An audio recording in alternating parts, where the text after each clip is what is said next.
Hey everybody, and do some Adobe Firefly into Adobe Express.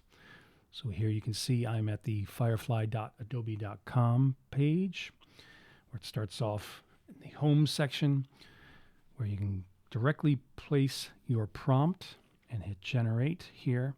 And then there's some other features, but I want to mainly focus on the text image options. So you can go here. Make sure you don't, if you hit generate, it'll generate what they've been typing. So I just delete that, paste my own, and then I hit generate, and it takes you into the Adobe Firefly room or space. The shimmering is the images being created. Oh, pretty cool. So yeah, a little double exposure of a dream of a woman and nature merging. So we have 4 different styles or results. 1, 2, 3, 4. Kind of like this one. So in general, when I like something, I will hover above the top right, hit download. It's telling you you can also do more. You can go right into Express from here. So I could create a social post, add shapes and graphics, or add text. And then I usually go down to the bottom right where I can have all these options: copy link to image. If you wanted to share that with someone, they could tweak it, copy the image, save to library, submit to gallery. And so I'm just going to go down here and say submit, and it gets submitted to the Adobe Firefly Community Gallery. And top left, there's generative fill option, generate similar, use as structure reference, use as style reference, which I'll get into in a bit. And then there it is, create a design, add text, shapes, or shapes and graphics, and create social post, all with Adobe Express. So if I hit close in the top right, I'm back here in the Firefly room. So Firefly Image 3 is the model. You do have an option of Firefly Image 2, but the most current one is best detail. I think more colorful, kind of more creative. You have an aspect ratio, so square is where I am in now, but I do tend to like widescreen, so I'm going to choose widescreen. It's set to photo. I'm more kind of art focused, so I'm going to click on art. Now, if I did have a image, like a sketch of this kind of general idea, the way I really want it to be, I could upload the image either with this icon or where it says upload image. And then for styles, you can make the visual intensity more extreme by going to the right, or less if you go to the left. So I'll maybe go a bit further to the right. And then as I scroll down, you can upload any image for a style reference. As you can see here, there's also different ones that you can choose from their library, like a neon or a sketch style. But same concept, you can upload from the icon or the upload image button. Then you have all these effects. So before I hit generate again, I'm going to take a look at some of these effects. So it starts off with movements. So Art Deco, Baroque, Fauvism, Cubism, lots of different ones. Film Noir. Maybe I'll even choose Film Noir this time. And as I go down, there's different themes: 3D, anime, cartoon, flat design, glitch. There's so many options. It's quite nice. Pop art, pixel art. And then there's techniques: chiaroscuro, bold lines, daguerreotype. Yep. Color shift art, doodle, drawing, halftone, ink, linocut. I either might choose linocut, or I might go to if they had layered paper style somewhere. So I'm now going into effects, material. That might be here it is, layered paper. And then there's concepts, beautiful. I hope it's beautiful. Bohemian, chaotic, eclectic, divine, kitschy. So a lot of options to kind of take your simple prompt and take it into another realm. And then, of course, there's color and tone at the bottom. So you can choose, you can even convert to black and white or make it a cool or a warmer tone at the bottom. Vibrant colors, etc. And then under lighting, You'll see there's backlighting, dramatic lighting, golden hour, low lighting, surreal lighting. I might choose surreal lighting, but let me see how it goes first. And then, of course, there's camera angle. So you can do a close-up, landscape photography, macro, shot from above, shot from below, etc., wide angle. So here we are, double exposure of a dream of a woman and nature merging, etc. And we have set to the art style, film noir, layered paper. And as you remember, under the aspect ratio, I chose widescreen 16:9 ratio. So I just go over to the generate button, bottom right. Oops, move that up. Hit generate. And then it generates a series of 4.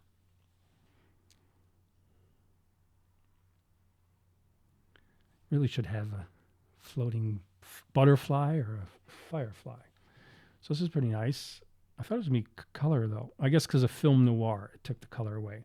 So I kind of want it to be more colorful. So I got rid of the film noir, and I'm going to hit generate again. If I like these, though, it's good to go up to the top right, download, and then bottom right, submit to gallery. In this case, I like them, but I'm more curious about color. So I hit generate after getting rid of the noir style, art noir.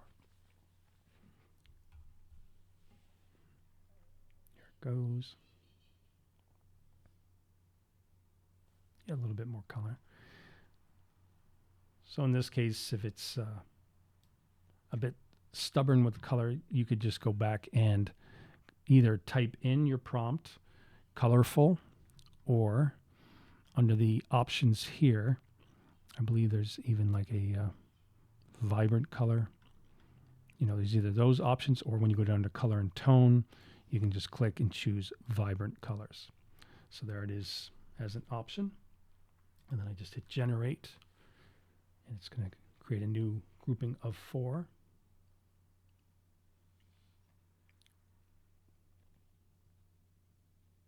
That's better, a little bit more color.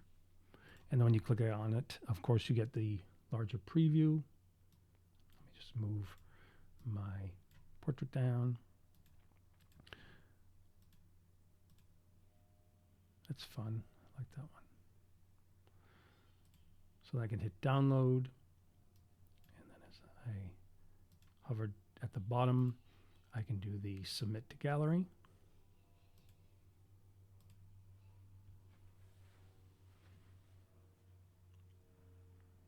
So it submits to the gallery. And just as a reminder, if you go to the top left, under Edit, you can add elements with generative fill or take elements away, generate similar. You can use it as a structure reference for a new series or as a style reference where it'll take on the color and some of the stylization. Then once again, it's reminding you can create a design. And then here over in the bottom right, I can also say, open Adobe Express. And then it switches over to a new tab. And here I am in Adobe Express. So it comes in at the correct size. Then as you can see on the left, there is the generative fill and erase options. If I wanted to do that, you could also remove the background. In this case, since I'm going to add text, I can click here where it says set as page background. And now it won't move. And then I can go to text. And then let's see. So you can type by, theme. So I'm going to type in, say, nature. Not many. I thought there'd be more. You'll type in summer. There's probably a lot more for that. So when I type in summer, I get at least these results. And then the minute you click on one of them, it pops right in. And then when you click on that, you can then move it around. So I can move this around. Move this down. And then it has its bounding box. So all you need to do is go to any corner, and then you can resize it. And then it doesn't really fit the theme, the color theme. So what I will do is click on, say, summer. And then over here, you can see that tells you which font it is. if it's regular, and then if it does have other options in the family of that font, thin, light, book, regular. So it's set to bold already. And then there's different options such as letter spacing and line spacing.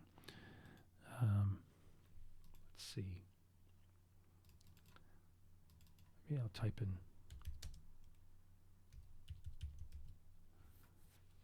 So I have it as dynamic type. That's why it has this kind of large text going on. I click on the bounding box. I can move it around. Sure, I want that.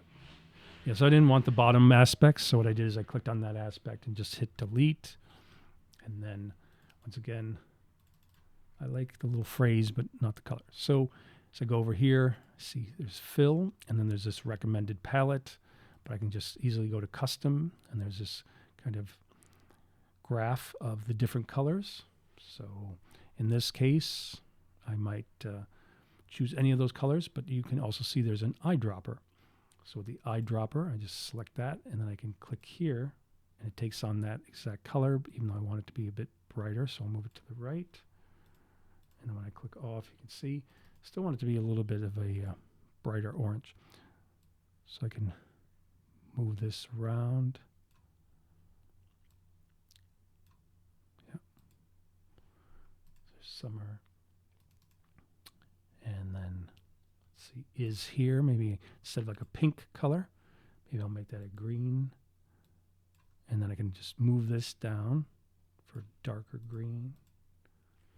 And then, of course, for readability, you can click on outline first if you wanted to give it an outline.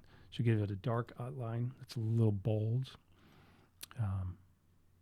Maybe something that's more subtle, so maybe a yellow to go with it. Yeah, that's kind of nice. And then for that, click on outline again. I can either choose a yellow again, or for the sake of change, it's kind of soothing, maybe like a lighter blue. So summer is here. And then also, I select again, I can go over on the left, and as I scroll down, I can choose, say, shadow. And so I want to get a little drop shadow to each section of the type. I usually go to custom, so I can decide how much blur I want.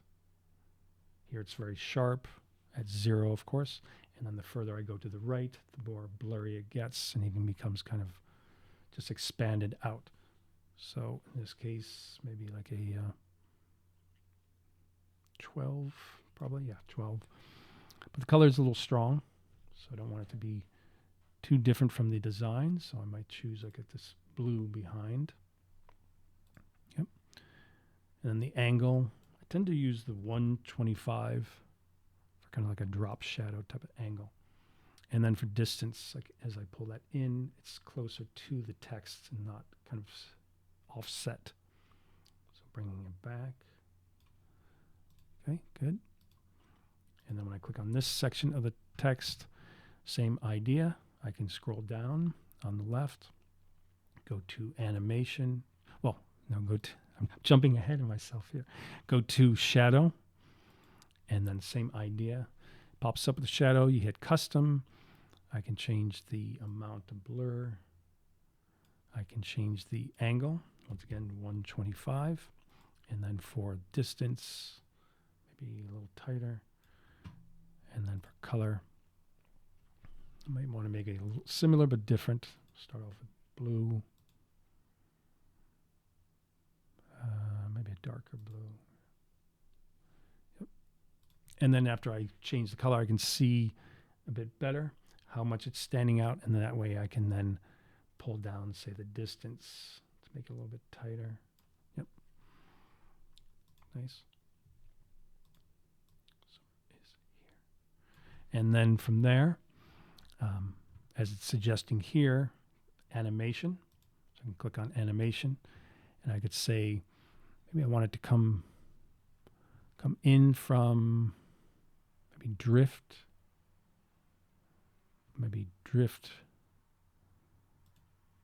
The minute I click on it, it then gives me the options. So I can say the duration, I want it to be at least 4 seconds. And I want it to be more smooth. And I want it to come from the right to left. Yeah. Nice. And then here you can see that there's the timeline where you can shorten this whole animation if you want. Where is it now? So it's at like 5 seconds. So I might bring it down to 4 seconds. And then you just move the dial back, and then you can do a preview. Yeah. It's even a little bit less than 4 seconds,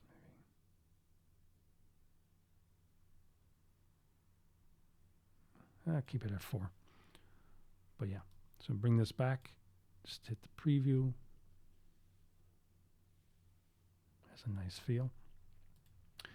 And then you have a couple options. If you look at the top right under the download button, when you click download, it's MP4 because it's an animation. It's keeping the original custom size, original size. So you can hit download.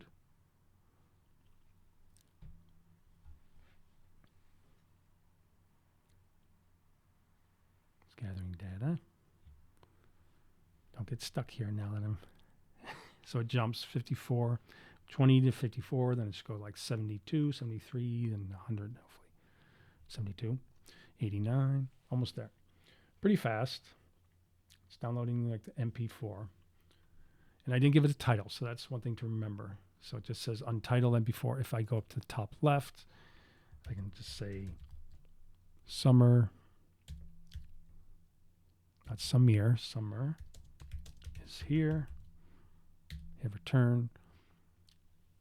And then I can download it again. And then it will have it with the correct title. 20%. It should jump. It's pretty fast, though. I know everyone is impatient these days with the whole smartphone reality, but it's pretty fast saving. 54%, 89% jumped, and then 100%. And then from there, I could also say download, and I could switch it to, say, PNG, where it says best for images. So flattened image, if I wanted to just have a flattened version. JPEG, best for small file sizes, and PDF, which says best for documents, but it could also say best for printing. In this case, I just probably use it for social, so I'm just going to say PNG, download it there. And then while I'm in this design, I can go up to resize. This is quite a nice feature. And if I hit resize, you have all of these options. So on the left, let me zoom in a little bit.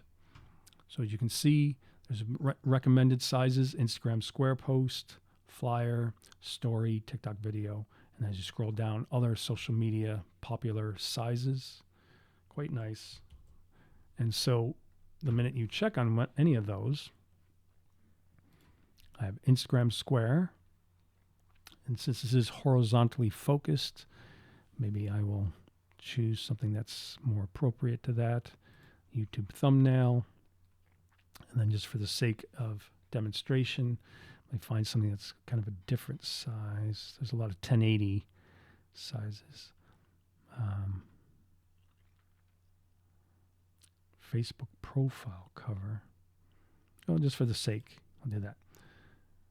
And then once you have selected various sizes like that, I selected 3 different sizes, I can then say duplicate and resize. And then it takes you to this page where it'll show you like the original size, then, I think the 1280 by 720. There's like the Instagram one. And then you could choose download, and then you can say all pages, and then when you hit download, it'll download all those various sizes for you, which is quite nice. And then if I just go back, I'm back in my design. What other? I wanted to show you some. That's media. So if I go over to elements too, I could type in search design assets here, and it remembers that I typed in summer, so I could just choose that. And then I like some of these fun, playful ones, so I could say summer is here. Oops, I didn't think it was gonna. I didn't think it was gonna take over the whole. There we go. So I put it just in the image, and then I can drag it over here. But maybe I'll keep it in the left so it isn't conflicting where I had the text. And then once you put in elements like that, I can go back to elements, see what other summer-related elements there might be. Pretty fun. Sun images, palm trees, ice cream is another. That's kind of cute. A little 3D kind of look. And then do remember each element. If I click on the element, you then also have these other options again on the left. So I could choose animation. And then with this one, maybe I'll try something different like spin. And once you click on it, that's when you get your options. So I could say 3 seconds.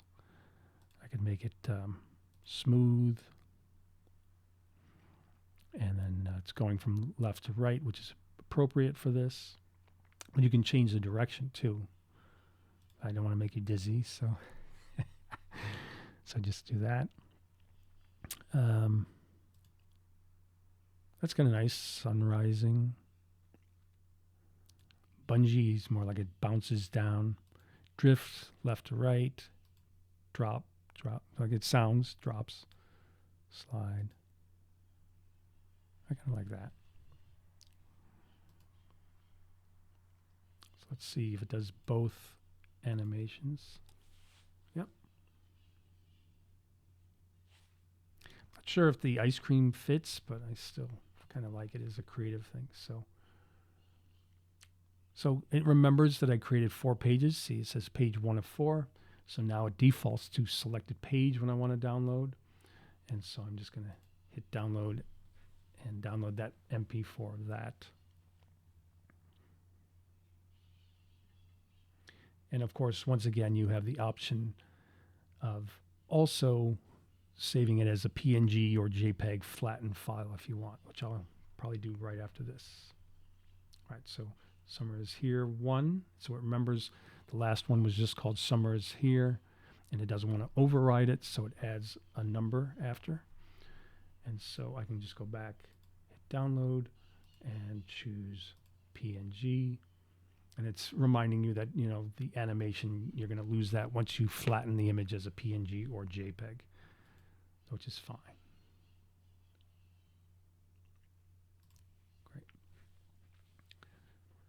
And therefore, that is a nice little quick tour of Adobe Firefly into Adobe Express. So I hope that was helpful for you.